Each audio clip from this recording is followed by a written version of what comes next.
Okay, today we have Roy Baguette. He's going to talk about recursion. Your assignment this week will be write a pretty picture in Python using Turtle with some recursion theme that he talks about. So I'm not going to put a huge, what to do. Just make something that's your own that shows me that you tried. So I'll turn it over to Roy. Fair enough. So most of, but honestly, a lot of it I plan on going over. A lot of that is very, very possibly going to be code that's just given to you. Because I like writing crap, and recursion is one of the few things that I took enough time to actually care about, like probably way more than I actually should. Uh, let's see, Camtasia. Yeah, we're good. So I'm not a presentation maker. So this is my introduction. They're ultra boring slides about recursion. I don't think they're boring, but I also enjoy Python casually, so call me what you will. So the first question, does anyone actually know what recursion is? Just offhand. Nobody? Take a wild guess.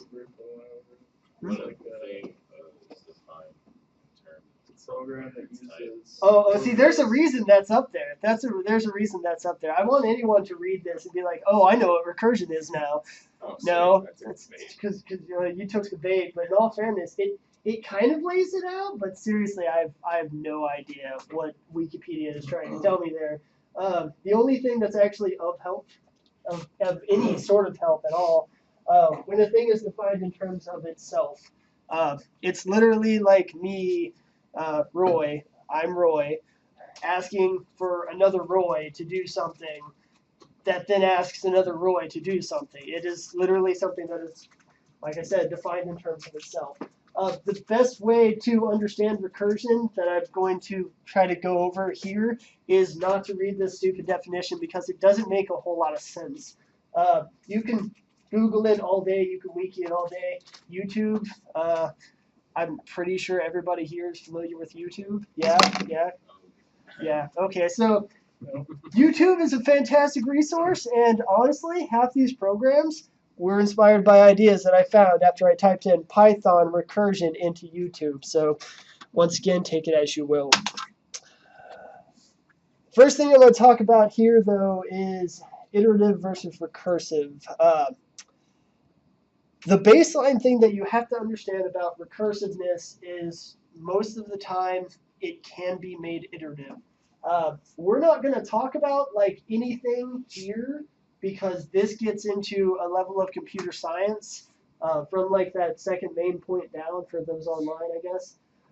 Because those get into a realm of computer science that are not only past my understanding, but completely past an introductory course. What we're going to be talking about almost exclusively is primitive recursion. Primitive recursion can almost always be made into an iterative process. Do you guys know what an iterative process is? Just like, have you talked about iteration, I'm guessing? Just probably not in that specific words. Yeah, I haven't said the word, but they know what it is. Okay. So iterative basically means you can count through it. You can, like a for loop. You guys have written a for loop, I'm sure, by now. For loop is iterative. Every time it goes through, it pumps up the number by one and just runs again with a new value. That would be iterative. Recursive would be a little bit different. We'll get into that. But the thing I want you to understand here is primitive recursion is pretty much everything that we're actually exposed to, even in actual coding, unless you're doing some really crazy computer science nonsense. But almost all of it can be done iteratively, and sometimes much better iteratively. The next level of recursion is move recursion. That's usually the little. You guys, with the tail. Yeah, you guys know what you know. Okay, so Greek letters, kind of a little bit. Move recursive. The biggest thing that everybody points out there is the Ackermann function.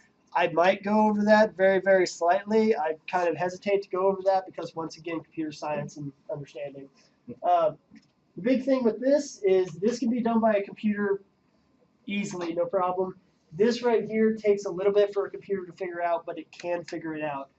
There is a version of the Ackermann function that is running on an old system that has been running for 7 years, computing some ridiculously large number that is the actual answer to the 4-3 Ackermann function. It's ridiculous, and it has no actual reason for existing, but for the sake of being something that is more recursive.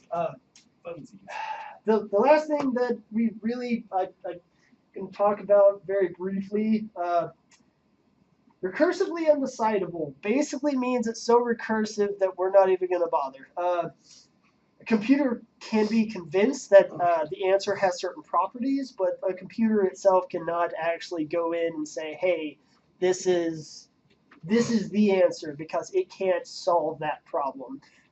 Like I said, it can be convinced that it has certain properties and that it will eventually finish, but recursively undecidable is a fancy way of saying that it goes too deep. Yeah, I probably should have waited to go to that one. I was going to ask you guys see if you guys knew anything that was recursive offhand. So, don't pay attention to those. But can you guys think of anything that falls into the category of recursive? No? Probably because you don't understand. I taught you guys a little bit. What did I teach you guys last Thursday? So they've heard of fractals. We talked about the Fibonacci sequence. Factorial.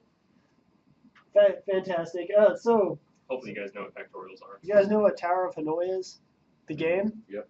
Okay, like one person. God, nobody plays with the hand toys anymore.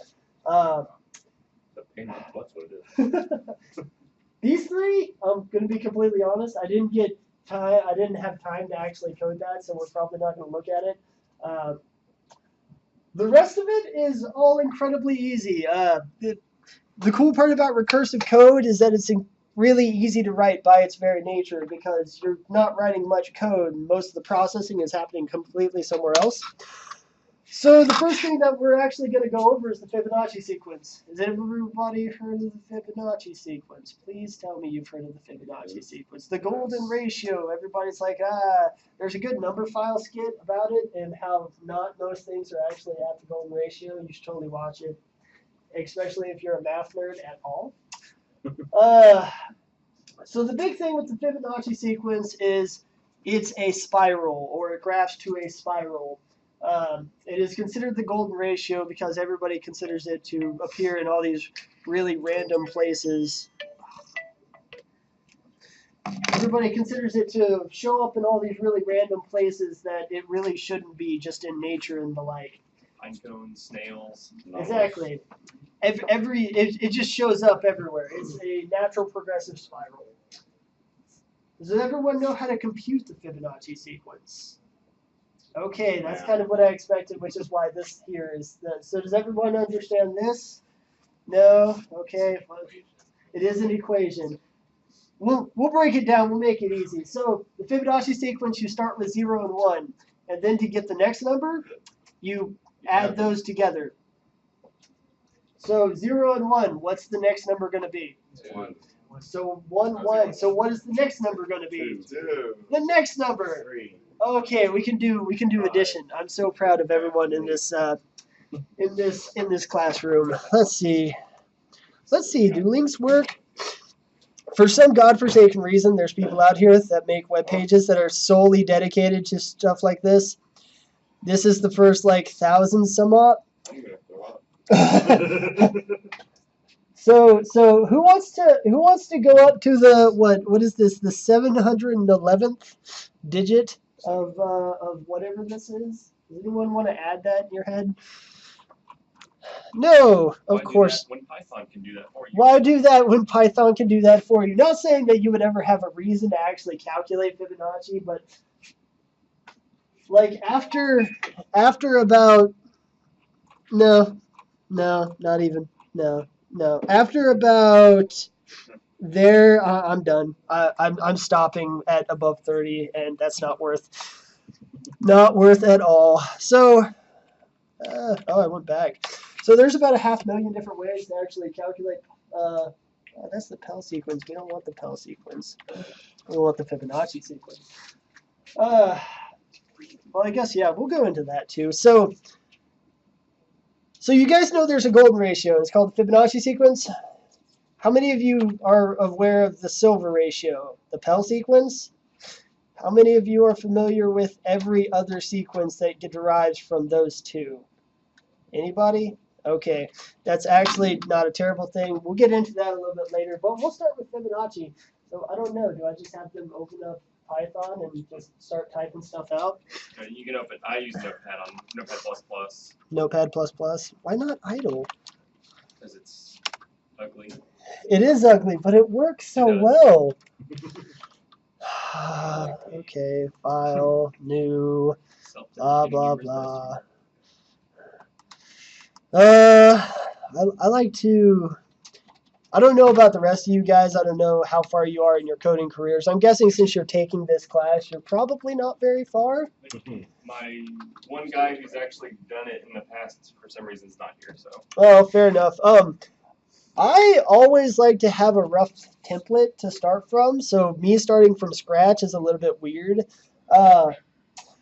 Especially for Turtle programs, because there's so much crap that you have to set up just before you actually run Turtle. We'll get to Turtle in a little bit, and we'll probably kind of deviate a little bit here and there because I like to hear myself talk, and I'm sorry. They have done Turtle before, so not Sweet. completely foreign. That's fine. I mean, Turtle, the recursive program we're going to do in Turtle is stupid easy, and it renders results that are really awesome to look at, so that's why I like it. Let's see. Do I actually have everything on here? I do. That's factorial. Do I really not have? No, I bet it's because it's in the slides. Yeah, so okay. So that's basically what we're going to write. All this code calculates the Fibonacci sequence. We're going to pop out. We're just going to write it real quick. It's not exactly hard. The code is there for reference if anyone actually needs it. So I guess is what I'm going to have you do, though, is kind of write that out and kind of walk through it with you.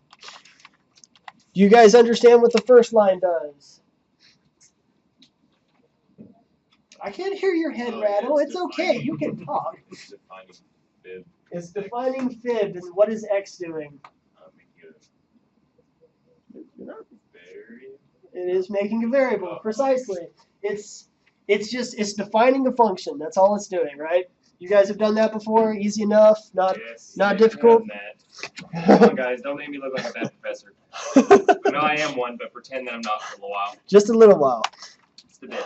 Just a little bit. And of course, you have to close it. Oh wait. Yeah. Okay. If one, and I have to learn how to type first. Okay, so let's go ahead and stop there. Okay, so if x equals 1, return 1. How you calculate the Fibonacci sequence is always based on the two constants that you're given. So the only two things that are really solid in the Fibonacci sequence is the first two things that you're given are 0 and 1. Everything else derives from those. Everything else. So the program that we're making is to calculate Fibonacci, and it's going to do so in a recursive manner. Hopefully you'll understand how it does that here in a little bit, but we'll get to that. The thing you have to understand, though, is the first place of the Fibonacci sequence. So if we go back to this and we look at that, the first place of the Fibonacci sequence is what? 1. Well, you remember arrays now. What position is this? 0. Precisely. Position 0 is 0. Position 1 is 1. So that's kind of the first thing that you have to understand when you start actually writing something recursively. When it has to calculate it from base, it does have to have some sort of terminating value. It has to have something to look forward to eventually. Otherwise, the recursion will never, ever stop. I'm sure we will run into that at least a couple of times because it still boggles my mind how I have to tell certain programs to stop when they are recursive, because recursive is really kind of a mind-boggling function just a little bit. We'll get there. It's not super rocket science, and as soon as you see it, you'll understand it. If x equals 0.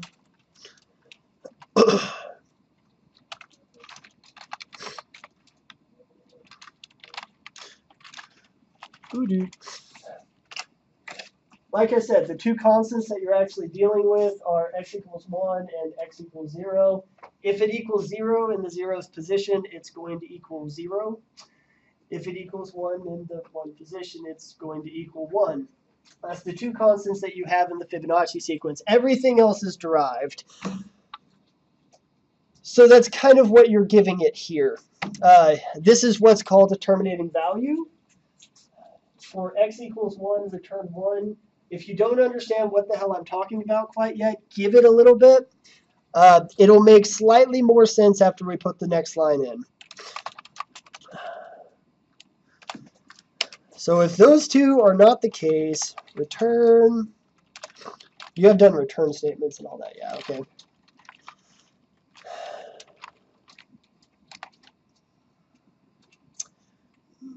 Yeah, okay.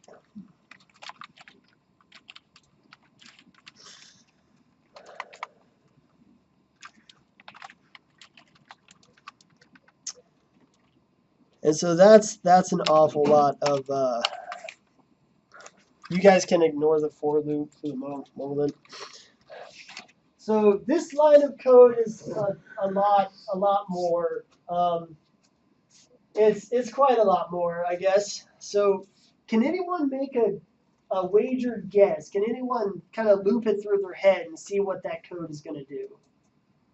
Anyone? Nobody brave enough? Come on, think. I'm gonna print the Fibonacci sequence. Oh, of course it'll print the Fibonacci sequence, but save for me telling you it's going to print the Fibonacci sequence. I mean, So is it subtracting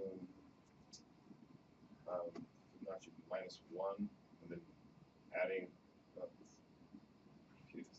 Essentially, no, you're right. You are absolutely right. So the thing you have to understand up here is x is the sequence effectively. So in that big presentation of all the really ridiculous Fibonacci numbers, like all of these, you see this number right over here? That's which one it's going to be. Of course, if you're asking for Fibonacci sequence number 1, what is the answer? We already know. It's defined. 1 is 1. 0 is 0. I think it's funny that they don't have 0 on here, but all the same. If you're asking for the 10th, it's obviously going to be 55, but that's just because we know the chart tells us.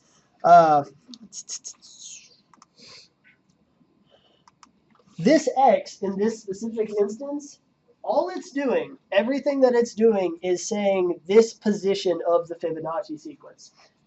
And it's going back down to basics, all the way back down to 0 or 1. So one of these two on the list to find out. So x minus 1 and x minus 2, all you're realistically doing at this point, if you ask for, say, Fibonacci sequence 2, it's going to shove a 2 up here, and it's going to say is 2 equal to 1? Obviously not, no. Is 2 equal to 0? Well, obviously not, no. Exactly. And then it's going to call itself, and it's going to be like, I don't know what the answer to this is. So it's going to call itself and be like, okay, well, x minus 1. So it's going to plug in 2 there, and it's going to minus 1. So now it's the Fibonacci sequence of 1. Okay, so it's going to call itself with 1. So does x equal 1? Well, yes, it does. Okay, so now we turn back around, and now we're right back here. But now we have 1 as the actual answer, plus Fibonacci sequence of x minus 2. Well, we know that it's plugging in 2, so it plugs in itself as 2, or no, hold on, 1. 0, yeah, because 2 minus 2, 0. It plugs itself in. Is 0 equal to 1? No. Is 0 equal to 0? Yes! Huzzah! So we know that 1 Okay. You understand? Yeah, it makes sense. Does everyone kind of understand what's going on here?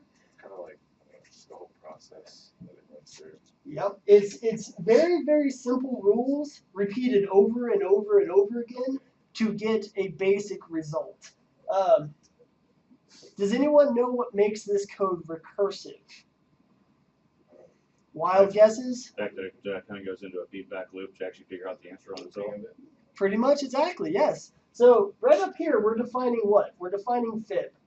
That's a function. If you were to call it at any point, if you were to say define, let's see, I don't know, def do something. Oh wait, there we go.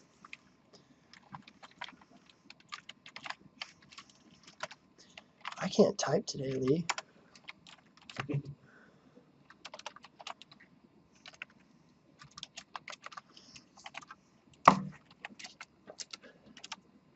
Assuming we have this, define do something. How would you guys run that? I mean, you guys know, yeah. So if we were to say do something, I don't even think we have to do anything other than that, do we? Need parentheses. Oh, right, functions. Yeah. All right, okay. Uh-oh, what did I do? Let's see. Something.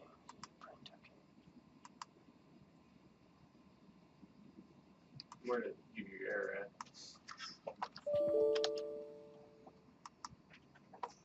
Oh, you need parentheses too.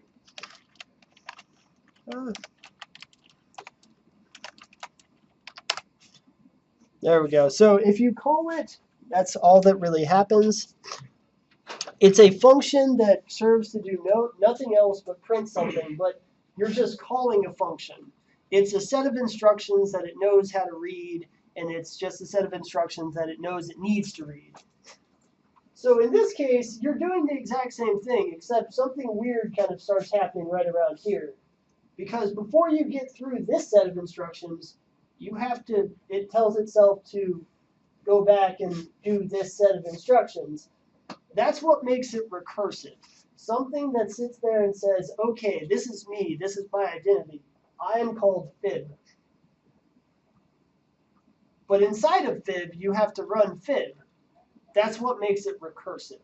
Does everyone understand the gist of that? So in order to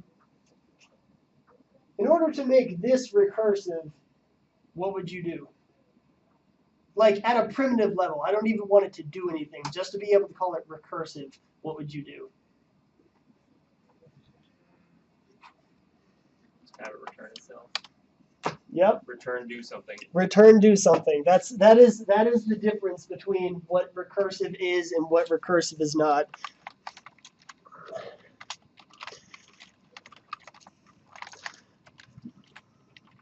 And spelling is important. Something English clash plug.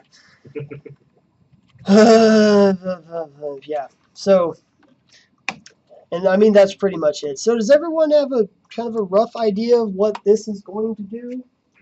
Everyone, kind of, a little bit, maybe, no. Yeah, I mean, basically, all it is just you take an X value, and if your X value is 1, then it prints it's supposed to be 1. You're absolutely right. And Let's test it. Yeah. This is the fun part. Fib. Going back and forth. It is going to go back and forth a lot. So if the Fibonacci sequence of 1, so if you were to do that, and we're going to have to go back and be a little bit more primitive because we actually want it to give us a result. Wow, who's surprised by that? It's literally given by an if statement. Nobody cares, Roy. That is the most boring thing in the entire world. So let's do 30 instead. It can do it way faster than I can, obviously, but the basics of the Fibonacci sequence, like I said, it's a very, very, very basic structure, and you can do it so incredibly quickly on a computer, whereas this would take you like forever by hand. My friend is space in my. My friend is space in all. So that's I mean that's the gist of recursion right there. So did everyone actually write out the Fibonacci? See, so yeah. So the glory about this program is, like I said, you can do it almost instantaneously. It's worth mentioning. Let's see if we give it. What's just a ridiculous number? I have a question. 42. Shoot, Duke High. 42. Why would you have to? Oh. Why would you have to define the Fibonacci sequences as one year variables equaling 0? Can you do it? Can you run this code without having an else if statement that equals 0? So okay, let's see. If I understand what you're talking about these right here. Yes. Could you? I mean, you could, but not really. So the Fibonacci sequence, at its very base, you kind of rely on these being here because the first, or I guess the 0th and the first segment of the Fibonacci sequence is 0 and 1. What comes before that? Values, but you have to define imaginary numbers after that. You wouldn't have to necessarily. You wouldn't define imaginary numbers necessarily. The Fibonacci sequence, though, is defined as a series of real numbers, which basically means it has to be a positive integer set, I want to say. So the Fibonacci sequence kind of breaks down once you get into the negative number area. So that's why you had to define it by 0, because that it keeps you in the first quadrant of. On the first, it's just one axis. Well, more or less. it's really just one axis. It's yeah. It keeps you on that one axis. You're absolutely right. However, the difference is that's how the Fibonacci sequence is done mathematically, rather than just how you would have to explain it to Python. The Fibonacci sequence itself, I believe, breaks down just as a whole if you try to do it in anything that is a negative number at all. I can't get mine to work. AJ, yours should work. I'll Check him out. Yeah, thanks. That makes a lot of sense. This is okay. So I'll do. What's it running? I'll run it. Doing the same thing on that one of mine. Changing 42 back to 30. It actually runs 42 doesn't run.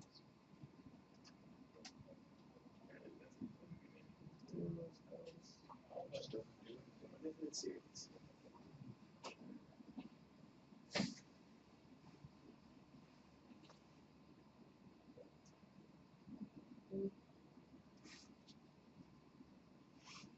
Okay. It could be because they're pet plus. What would be the difference? This is for the same thing. I wonder, does idle have something like related to the Fibonacci sequence at Changing that to 30. Oh, something called fib? I don't believe It so. runs. But It just takes changing it to 42, it doesn't just go. That's what's doing. Oh. Roy, I have a question. So, Shoot. can you do recursion to basically recursion is just mathematical series? So, could you use recursion to define It was 42. to define the mathematical whole numbers like e and pi in a way because you're working with series? Yes, I mean there's no It reason could you be couldn't. that- You could have that pi it's simply go through the process of bringing an calculating integer itself, and I into believe the process for specific- calculating pi is just Still nothing. another mathematical formula that you have to It could be- repeat over and over and over and over. Well, it's just another series. That's what basically how those are. It could be that Calculate e integer pi has is based series. Yeah. It's memory just an size. infinite series. Yes, an infinite series, yes, So if you were to absolutely, go too because far into once it, it's again, gonna be you're doing the characters. same basic calculations So we over would and have to over on a probably parameter use like that's a float changing, or a long and that is float or something long that integer. recursion is really good at. I'm sure Python has something similar along. Now, that to be said, recursion Is does everyone have a working? few Remember our quirks. Recursion uses what's called a stack. A stack gets kind of intricate because it gets a little bit dangerous. If you stack a stack too high, the computer will eventually tell you to go home and leave it alone. Because it can't calculate that much. Well, it's not that it can't calculate that much, but if your code base keeps recursing, eventually this is going to get tied up in so much memory because it keeps pushing things onto the stack that it's literally going to take all of the memory. that it Oh, has. wait, because if you did overload your memory, then Precisely. I mean, if there's nowhere to store anything else, you can't store it. So basically, you would have to define. So basically, if you're going to do an infinite series, you have to define a single point, and that series where it stops. So those of you guys who are having problems with print fib 42, I think It's 34. 34 is the max. Okay, so I think it's getting too big of a number for the whatever variable this is assigning. It's probably just an integer, and I think integers have a maximum. Is there a That- specific memory infinite series that allocation, will work with so. today, or is that higher stuff? That we're, The Fibonacci sequence, as far as I'm aware, is an infinite series. I mean, it is, but is there more other ones that will? Let's not get too crazy. Let's We'll get back to maybe kind of. So it's just taking me longer to do the math on it. Using 35 took like 18 seconds, whereas 34. I was a little bit afraid that also a possibility. So if you just let it run, it may do it eventually. that's something I did mean to mention. So recursion Recursion is a little bit special in pretty much all of the computer sciences because usually, depending on your language and depending on your syntax and a whole bunch of other things, what recursion does is really neat at very base. It literally takes all of this and says, okay, well, I need to run this and do this. So it takes all of what it's done so far and kind of just shoves it away in storage and then runs the rest of it. The problem is it does that a whole lot of times, and when you're asking for 42, it literally does it 42. Actually, in this case, 84 times? Your computer only has so much memory, and almost every programming language has some version of what they call a stack. The stack is what everything kind of gets pushed to until it needs to get used. A stack in computing is exactly like what it sounds like. It is a stack of different memory allocations that just get piled on and piled on and piled on. Every version of recursion has some sort of a stack function. It doesn't necessarily have to be a big stack. In this case, since the number is 42, obviously it's making a huge freaking stack because, 42. Recursion can take some time, especially since you're computing from the very, very base values of what you're actually doing. It can take a little while. The Fibonacci sequence is an excellent version of something that is recursive, but is not terribly, terribly entertaining. But it gets you the concept. It gets you the basics of what you actually want to go through.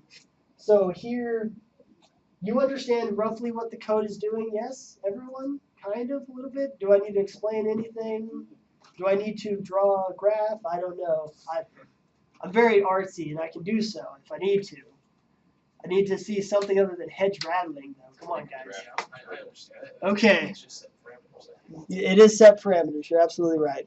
So that gets you the basic concept. If you do not understand the basic concept, I beg you, please stop me here because this is the simple version. We all good? Yeah. Okay, excellent. I'm either really good or they just don't want to talk to They me. just don't want to talk. That's fine. As soon as you turn off the recording, you'll get like 10 questions. That's fine. So These guys. these guys. That's fine. I will sit here and I will explain recursion for the next 3 days. It's kind of sad. What's that? Arbro usually asks questions. Okay, so the Pell sequence is a little bit different, and it's the beginning of the next version of all the different sequences. So the big thing with the Pell sequence is you'll notice that this first one is a little bit different. Fn-1 times 2. That means it takes whatever number is right behind it, multiplies it by 2, and then adds it to the number that's 2 behind it. Does everyone understand that roughly? Does everyone understand the difference between that and that? A star and a 2. A star and a 2. Multiplication, whatever. Here, you just have the first number behind it, so you end up with... So you start off with your 0 and 1, because you always start off with your 0 and 1. And so to get this position right here, you add them together. Not hard. 1. So to get this position right here, you add the last two together. 2, on and on and on and on. The Pell sequence, yeah, okay, you always start off with 0 and 1. Still the same so far, but this time, to get this one right here, you go back to the first one, which is 1, you multiply it by 2, which is 2, and then you add what was behind it. 0, so it's just going to be, there we go. Okay, now I know it gets complicated just doing the same thing over and over What's the next again. one? 5. There you go. Not looking there, yeah. Hopefully you guys figured out that the next one is 5 because 2 times 2 is 4 plus 1. 5. Right. It's a very simple set of instructions. So the real question is, if we take our old code that we actually have here, what would we have to do to make that work with that? Change the equation, Change the equation. How would we change the equation? add multiplication to it. Okay. Encapsulate x minus 1 in bracket or in parentheses, then add a times 2 to it. Yeah, pretty much. So does everybody understand what you just said? I think because it'll do the parentheses first. I believe it will, yes. Does everyone understand that? So literally times 2. That's I'm pretty sure that will work. Doesn't need a parenthesis, does it? Wait for Due it. to the- That's going to be a huge number if it actually does it. It will just take a while. It will almost assuredly take a while. You'll notice that that one. You'll notice that the Fibonacci sequence, like up to that point, is only 377, and this one is in like half the time, up to 900. The Pell sequence increases much quicker due to that whole times 2 little bit. I just do a lower number. So basically, Well, I mean, you can do that, but that takes out all the fun. At least it'll work. This is true. Fine. I will subscribe to the smaller number. How about 7. 7? Lee. I mean, really. Yay. Who wants proof that it's working as much as you want to punish the computer for existing? Okay, My so calculations. So the basics of the Fibonacci sequence and the Pell sequence they're easy, right? Everyone has gotten this working, kind of, a little bit? Yes, okay. Lee, you drive a hard class. So the interesting part that comes next after the Pell sequence is basically defining x at that point, because you know that if you plug in a times 2 here, it's another sequence. The Fibonacci sequence is the golden ratio. This is the silver ratio. It comes from a family called the metallic ratios. So guess what? There's more of them. But that's boring and dumb. So over here is a little bit more code that we can get into after class if you really want to. It's effectively just a different way of telling both of these to use a different base and to define another ratio. And you can do that up unto infinitum because, that's how code works. So everyone there, you have the breadths and range. So the reason I have those in there is because I wanted to actually take the Fibonacci sequence and calculate the first of the Fibonacci sequence, the second of the Fibonacci sequence, the third in the Fibonacci sequence, on and on and on and on. And if you add that to the bottom of your code, That'll just give you all the numbers up to the last one you put in. right. It's very straightforward. So it'll print 0, 1, 1, 2. And if this gives you any idea of exactly how lazy I am, I don't want to type in a for loop. So instead, I'm just going to take this entire thing, get rid of it, paste it in, and now, right, so it'll just give you everything up to that point. And that's the Pell sequence, or the Pell. That's the Yeah. silver ratio, because it has the times 2 in it. Right. Good list here. So PowerPoint. Here's the part where I was actually planning on talking about the whole iterative thing. So you guys noticed that it took like for freaking ever to actually calculate those massive numbers in the Fibonacci sequence, right? Here's the downside of recursion. So recursion is a good way to make your code base really small. You don't have to write much because it'll do all the work for you. And that's awesome because I'm lazy and I don't know about you guys, but screw writing all that. This is a much simpler way. It uses an array, and it just puts everything in an array and then adds them together and does it again and again and again and again and again. It's so much faster, it's ridiculous, actually. It's actually kind of pathetic. I want to say I ran Fibonacci in like almost 100, and it finally returned a value, and then I ran it like this, and the value it returned was like a couple seconds later. So recursion has a lot of overhead, or I guess I should say it can. And in the case of the Fibonacci sequence, it is such an incredibly simple sequence that it's easier to tell Python to define it a different way. Once again, this is more of a fun slide just to tell you that it is definitely a thing. Realistically, I'm bad at there we go. The thing that I really wanted to show you was that, and like I said, I am exactly lazy enough to go through and just completely rip out my code and do that. Oh, what did I screw up? All right, then import time.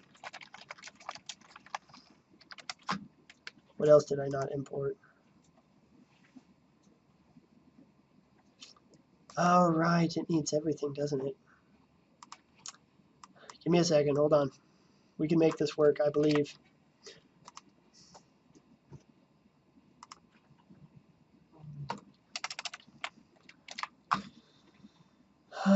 It's an exponent 3, so actually is what we want is...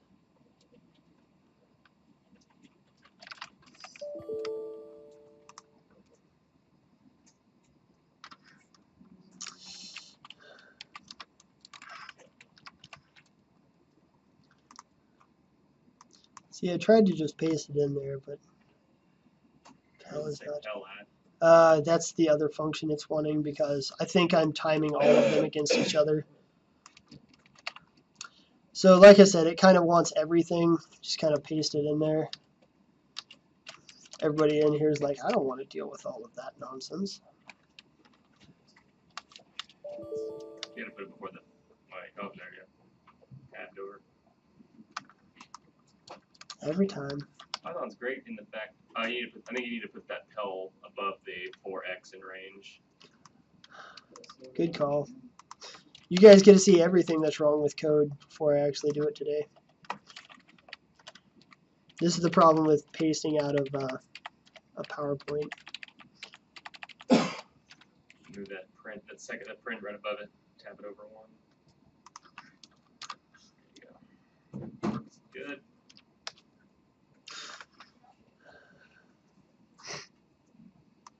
It's still doing it wrong. That's funny. Oh, actually, no. That does actually go there. X in range 1. Point here being, actually deriving it from a list is so much faster. It's a little bit pathetic. We don't really need to get into that too much. I'm sure you guys believe me. If not, I mean, feel free. I will go over this nonsense pretty much all day. If you guys ever want me to go over recursion, come see me in my office. We'll talk for hours.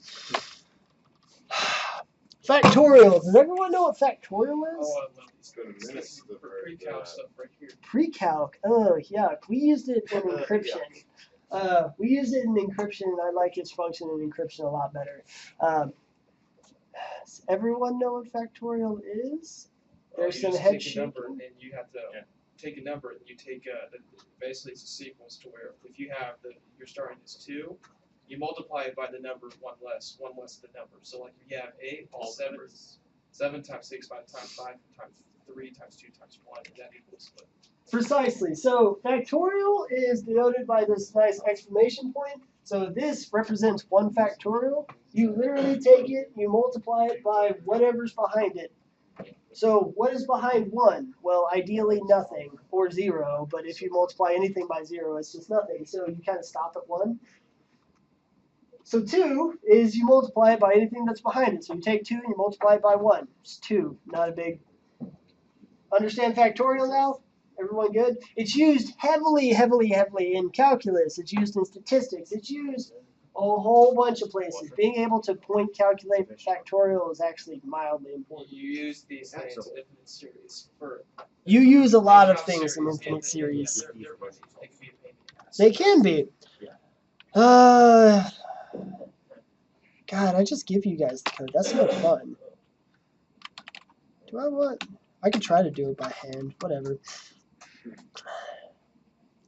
I'm obviously not very good at it. Okay.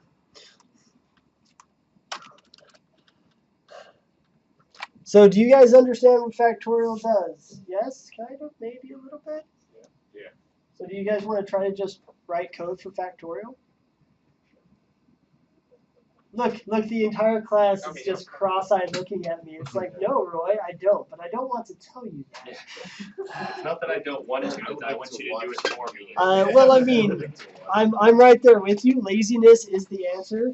This is what this class is for, as far as I'm concerned. Python makes life easier. The amount of time that Python has saved me is terrifying. It just helps you do math quicker.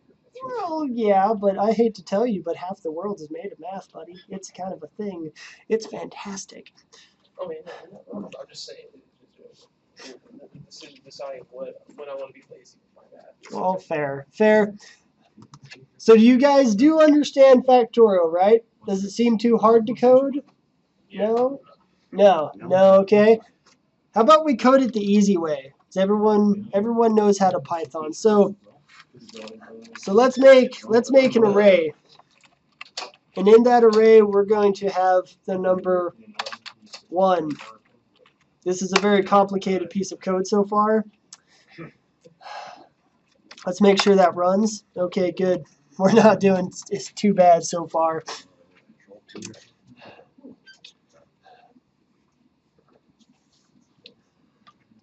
And so what is the next thing that we need to do? Say we want to calculate the next one. A equals 1. So. Well, we're effectively going to be... Huh? Do you follow the formula? Yeah, you follow the formula. So what I think the word for it is a.append. Is that how you add something to a list? Yeah. Yeah? Okay, so... Oh, Okay, so we're going to add something to the list, but what is the next thing in the list going to be? 2. Well, it is going to be 2. Okay, so what is 2 factorial? That's exclamation point. Huh? It's literally 2 times 1. It is literally 2 times 1, so how do we get that? It could be multiplied 2 and 1. We multiply 2 by everything that is... Yeah, right there. We multiply 2 by everything that's previous to it. So we already know that 1's in the list because 1 factorial is kind of given to us. I mean, I guess we could factorial it from 1, but meh. But how do we get 2? Well, you multiply 2 by everything that's already before it. So what is 2 times 1? So how do you do that in code? Any takers? Uh-oh, there it is. You put the parentheses 2 times A. 2 times. I don't think that'll work, but let's try it. Huh? 1 plus A. You're close. You have to. There's a little bit more that you got to do for that A. And realistically, this whole dot append is a little bit early, but we'll get there.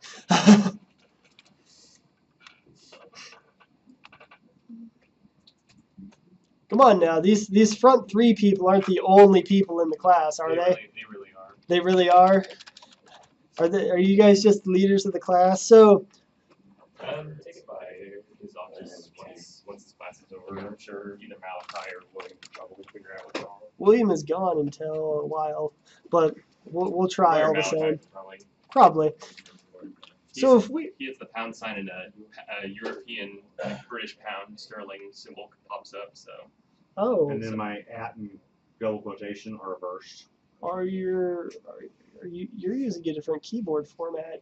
somehow it got Here's the thing, changed. it's Somehow it working got perfectly changed. fine a minute ago. Still Weird. figured it out. It's reversed itself. So if we anyways, back to what we were actually doing. Whatever.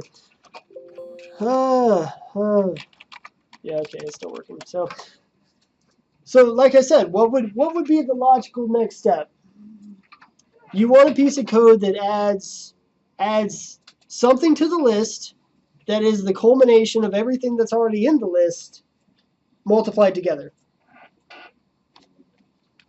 Anyone? No? Product list? Huh? I know there's some list. There is definitely a list. A list. Product of list? Product of list? There's a sum. I don't know if it would be product. Does that work? I don't actually know. I know you can sum a list. You can like sum A. Well, let's do my favorite thing ever. Multiply everything in a list. Multiply everything There in a list Python. Holy crap, how did that even do that? Same issue.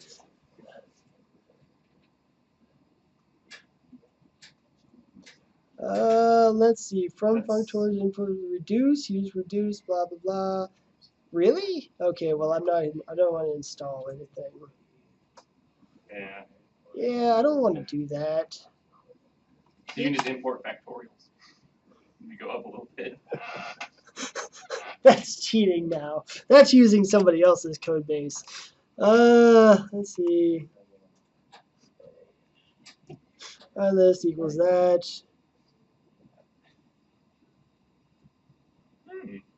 You know, okay. Yeah. Everyone see that? Yeah. Here, let me. Everyone see that? Yeah. So you literally Google the question, and half the time you get the answer. Of course, we're gonna have to modify it for our code, but I mean, that'll work. You can put in whatever the last. I'm sure instead of putting in 5, I'm sure you could figure out a way to type out last item in list. Yeah. Well, But we can just hard code it. It's yeah.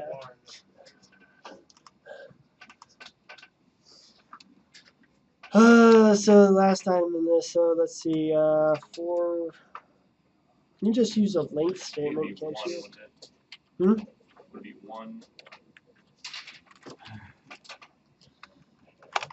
Times, wait, Wait, this is multiplying the multiple. Yeah. Wait. one time, okay, so So it'd I be 5 times 5, 4 times. Yeah, that's not it. No, that's not, hold on.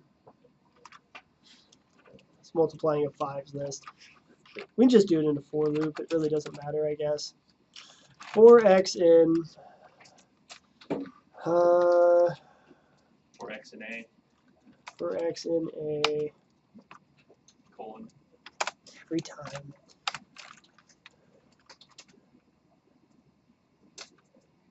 I'm waiting for anyone to think about the code. Come on now.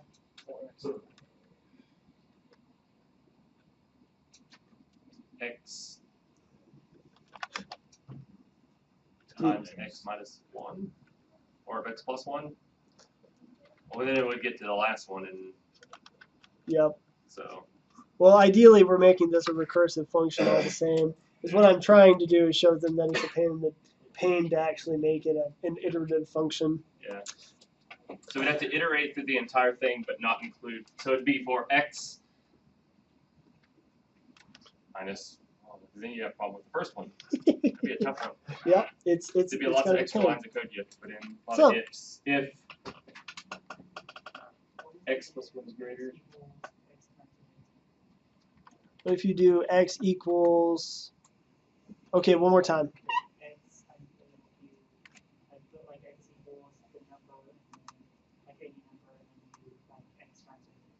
x times a.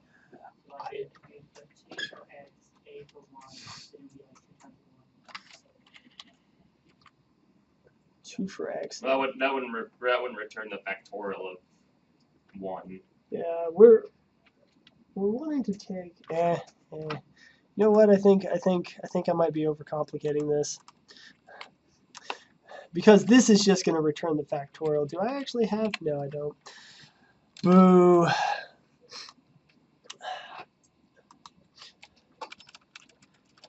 So we would have to. So we wouldn't even really have to start with 1.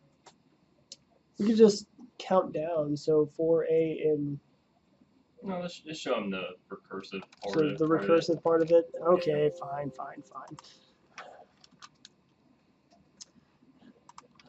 I'll just let you guys copy off of the.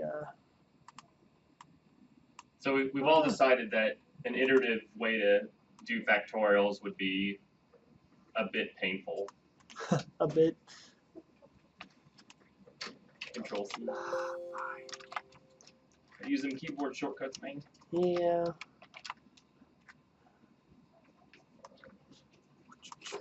Function to return factorial of a number.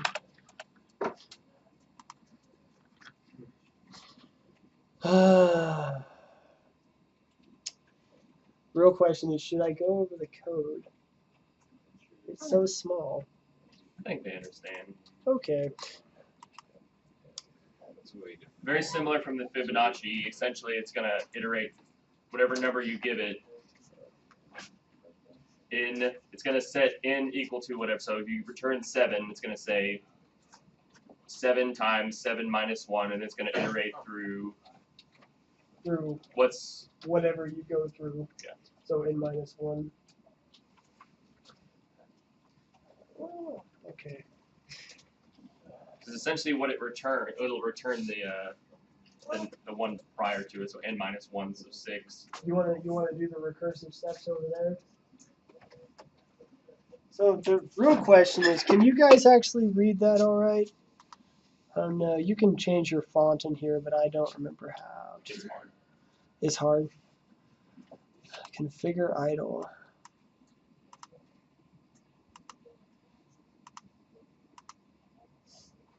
That's absolutely ridiculous. I love it. There we go. Okay, so think about what the code actually does. Like I said, this first little if statement, that's going to be your cue, effectively, to say, okay, well, I'm done. Everything in recursion needs a terminator. This if statement is the terminator. What is this if statement actually looking for? Anything that equals 1. As soon as it hits something that equals 1, we know the answer for factorial, do we not? Correct. What is factorial 1? Everybody in unison. Come on now. 1. There you go, 1. Factorial 1 is 1. We know that answer, and as soon as it gets back to 1, we know that it is done with the sequence, because the sequence only goes to 1. You can define anything factorial so long as you know that factorial ends at 1, and that 1 is the lowest number that you can actually go to. Because if you start multiplying things by 0, you're kind of out on a bush at that point. So let's run through it real quick. So let's say we plugged in an n value of 3. The first thing that the code's going to do is going to come down here and it's going to say, does 3 equal 1? No. Precisely, no. Does anyone disagree with 3 equaling 1? Does 3 equal 1? Some people are smiling, and that's fantastic. Okay. So it's not going to do this. Instead, it's going to say n times recursion factorial n minus 1. So it's going to say 3 times recursion factorial. Where have we seen that before? Right here. Whoa. So it's going to essentially call itself again with 3 minus 1, which is 2. So it's calling itself now with 2. And then it's going to say, if n equals 1, does 2 equal 1? No. So, and then it's okay. going to it's going to return again within this same sequence that we've started. it's going to go return 2 times, call it again with 1. But this time it's going to say with 2 minus 1. So what is 2 minus 1? So that's what. Holy crap, the motherland. Okay, so here we're going to come back up here. We're going to say return factorial 1. It's going to come down here. It's going to say n Yeah, equals. that's what. Then you are done. Yeah. We're finished. Okay, So it's just going to return 1 now. so it's finally going to return 1 back into the loop, and it's going to say, okay, so this right here, this whole thing, that derives to 1. But that was when this n equaled 2. So what is that now? So 2 times 1. You guys are so good at basic math. I'm so thrilled. Okay, and so now it's done with that, and it's going to return this, and it's going to finally go back to where it was actually saying 3, and it's going to say, okay, well, I was down here with a 3, and this finally returned back a, what was the last one? A 2. And you're going to say, okay, so finally we have a 3 here and a 2 here, so what is 3 times 2?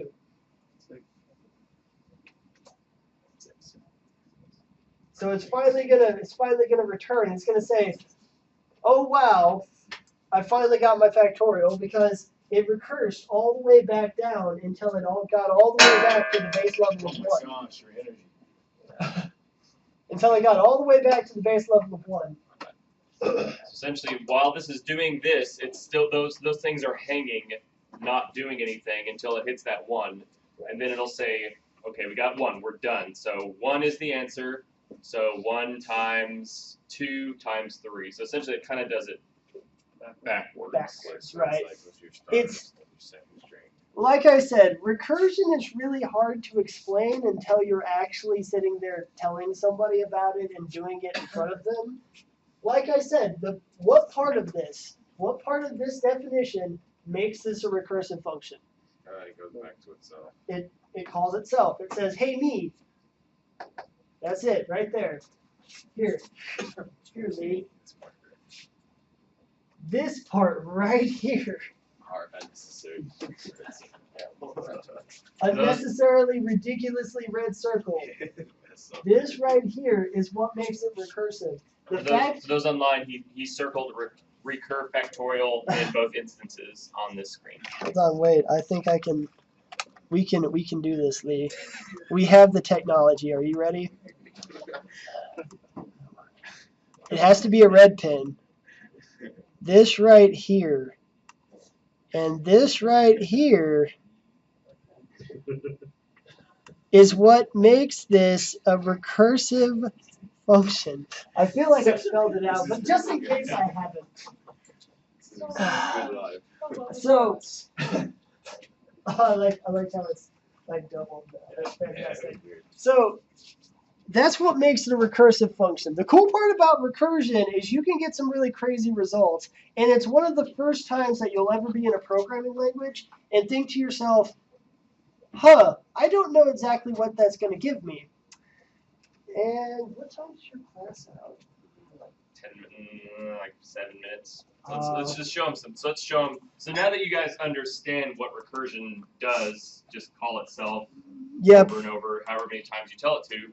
Let's look at some of the stuff you can do in Turtle. In Turtle. So yeah, Turtle's pretty cool, I guess. It's much easier when you see a graphical. Well, it's not easier. It's much more difficult when you see a graphical representation. The number that we just saw make a lot of sense, right? It's just calling down until it hits that limiter statement, and then it goes back and does all the work. So if we were just to show you this first, you guys' eyes might cross. I don't like Just that. right click and open with idle. Does that actually work on these ones? It would notepad. Garbage. I am a purist. So this looks like a lot. I promise it's actually not. And I made it purposely a little bit more difficult than it really needs to be. I'll be completely honest. I'm going to switch that back to that. It's going to go 9-fold. Yeah, okay. Hit Control 8. Control F8. Exit out of that window. Control F8. Control F8. Exit that one real quick. Control F8. Oh, hey, nope, that's not what I want you to do at all. Spread. No. 160. No, 30. 120. Let's do 120. I like 120.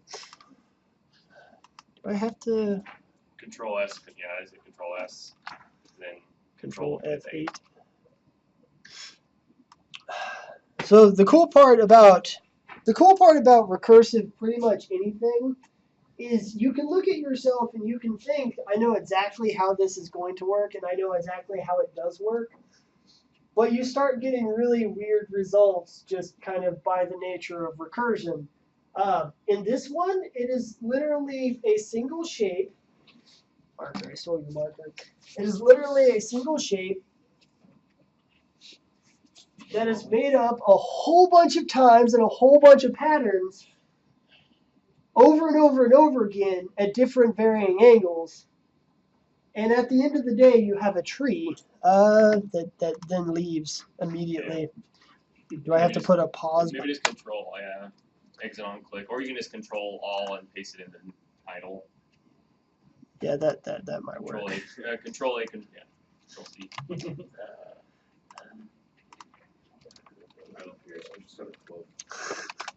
think it'll probably show more of it too. I think so. Make the window bigger anyways. There we go. Yeah, okay.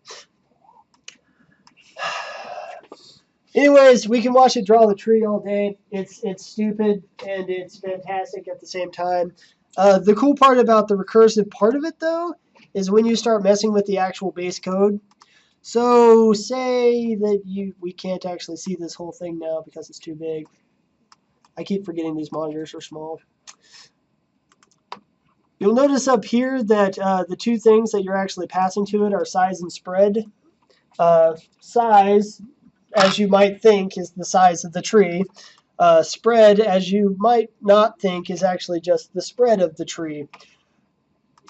So you get really interesting results when you start messing with the values, though.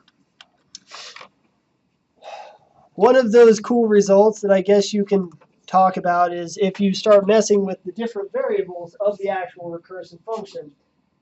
And it made that previously what was a recursive tree maybe look like, I don't know, a piece of grass, I guess. I don't know. Wheat waving in the field.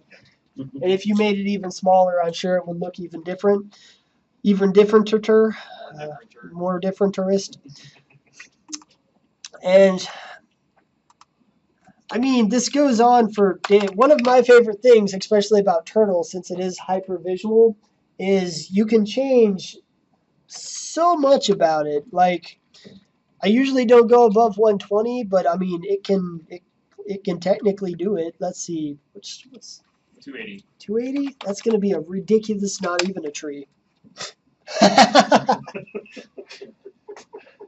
So the way the math works, it should work. Should, keyword. And it will get back to its core point. However, you'll notice this is no longer a tree. This is more of a thorn bush. Like nerves in your body.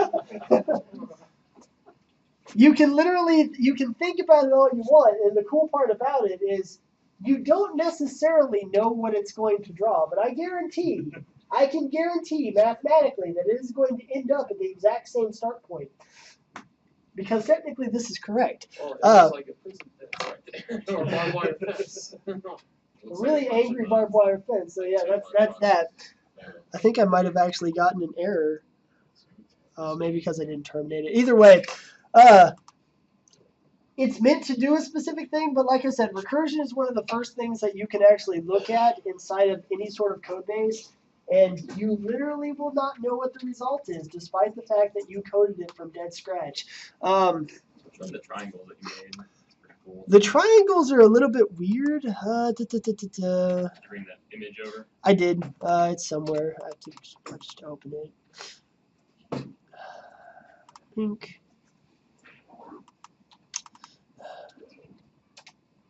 That one's a lot bigger. The triangle, I have to set it right, though. Size, number, modifier, depth, true. Let's take true. Size. I don't even know if this is too big. It's an eyeball. you got some stairs right there, and then another stairs. So this is a program that, as you can tell, draws recursive circles on other recursive circles. It's not super impressive, but I don't know. You said you went over fractals, yes? You'll start to notice a specific pattern trying to form. It looks like an electron cloud, basically. Well, specifically, it looks like a fractal, just because this specific thing is effectively mimicking a fractal. It almost looks like a poor attempt at trying to write in Gallifreyan. Possibly. Anyone who Let's doesn't know what see. Doctor Who is has no idea what I just said. Well, fair. Up with it. I think if I did that, that'll actually make it. Ooh, no. He said, Oh no, I'm talking about I forgot this. boy I'm talking code about this. first, Hold on. why? Oh, that may also be planetary. Because the dog Is it? is a woman. Pretty much. Hold on, wait. Nope. Okay. I want David Tennant back. So I would have to set it up to actually do a different set recursion first. I would have to modify it. Regardless, I have the actual end picture. That way we don't have to sit there and wait for it to. Tom Baker. Oh, OG. So He was like, regardless, the actual circle algorithm will eventually make this. Those are all from circles. Those are all completely from circles, plotted incredibly precisely over and over and over again. Right there. Triangle. Exactly, and that's the weird part. You see the overall arching circles that are inside of them, and you see the other subcircles that are even inside of those, and even inside of those, you see the subcircle lines that are inside of those. Congratulations. Eventually, if you do this enough times, you eventually end up with this pattern from circles. How long did that take to run? That took almost an hour. Of just Turtle is incredibly slow. I could have written this in like half a dozen other things, but Turtle is incredibly slow. Turtle, it's not the greatest. Itself, or Zero, Okay. and it's still Still quite slow. yes. That's the end of the class, so Yeah. I'll give you guys a little something to work with on Thursday, and then I'll just have you guys mess with it. But Let's see if I can open better circles. I don't know if that one works still. thanks, Roy, for coming and teaching us recursion. There we go. You guys kind of have a decent understanding of what recursion is now. Oh yeah. I mean, I hope. I drew red arrows. I mean, come on. Yeah, there was red squares and red arrows. So As to answer your question, this is how you get triangles out of it, though. Your recording's still running, by the way. That's fine. that's okay. Yeah, it's hit and Let's see, This where's would be good for a chemistry project if you're trying to